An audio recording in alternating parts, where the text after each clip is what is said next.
Les sourires et les acclamations de ces veuves de l'arrondissement de Douala 4e vont à l'endroit des membres de l'Association pour le développement et l'épanouissement des personnes vulnérables, en abrégé ADPEV. C'est un jour joyeux pour ces femmes qui reçoivent gracieusement des dons constitués des produits de première nécessité.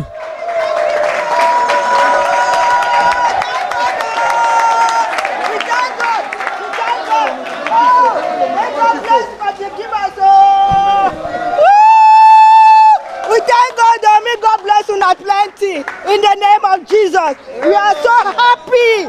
We are happy. Une assistance sociale de l'ADPEV, saluée par les autorités administratives, présente le jeudi 10 avril 2025 au centre social de Douala 4e à la cérémonie de remise des dons à plusieurs associations regroupant les veuves.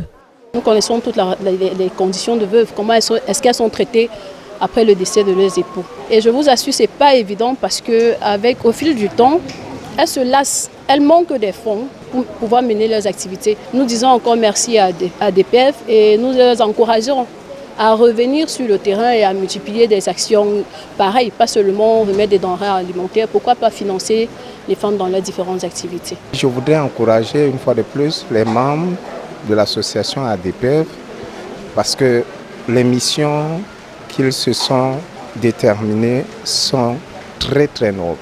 C'est-à-dire venir en aide aux orphelins, venir en aide aux veuves, s'assurer de l'insertion sociale des jeunes, prendre soin de cette jeunesse abandonnée. Je pense que c'est des missions qui méritent d'être encouragées, surtout par l'administration qui à elle seule ne peut pas résorber tous les problèmes de la population.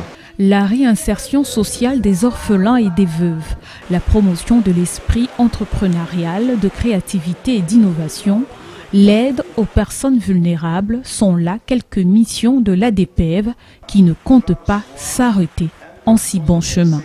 Nous savons que c'est difficile pour les femmes veuves qui peinent parfois lorsque le mari est parti. L'association n'a pas pour but simplement de donner à manger aux veuves ni aux orphelins, mais le but derrière également, c'est pouvoir les aider. Parce qu'on sait que beaucoup d'entre elles, lorsque le mari est parti, parfois, elles sont spoliées, on a tout pris. Nous voulons pouvoir les accompagner dans la restauration ou la récupération de ce qu'elles ont perdu. C'est le but d'ADPEV également. L'association ADPEV ne donne pas pour montrer ce qu'elle a, mais l'association ADPEV donne pour accompagner, donne par amour. D'accord? Nous donnons par amour et nous voulons pouvoir convier ceux qui ont la possibilité et reçu ce don de donner, qu'ils le fassent comme ADPEV le fait. Nous ne comptons pas nous arrêter à Douala 4e, nous ne comptons pas nous arrêter à Douala, nous ne comptons pas nous arrêter au Cameroun. ADPEV a envie d'aller parce que les problèmes sociaux sont pareils d'un pays à un autre. Et ça, c'est le but d'ADPEV que nous voulons pouvoir assouvir. Bien au-delà d'une action caritative, il s'agit pour l'Association pour le développement et l'épanouissement des personnes vulnérables, ADPEV, d'honorer aux instructions divines telles que prônées dans le livre de Jacques, chapitre 1, verset 27. L'association, dont le siège est fixé au quartier Bali, à Douala, se démarque sur le terrain par une assistance régulière aux communautés et aux personnes vulnérables, et ce, dans divers domaines.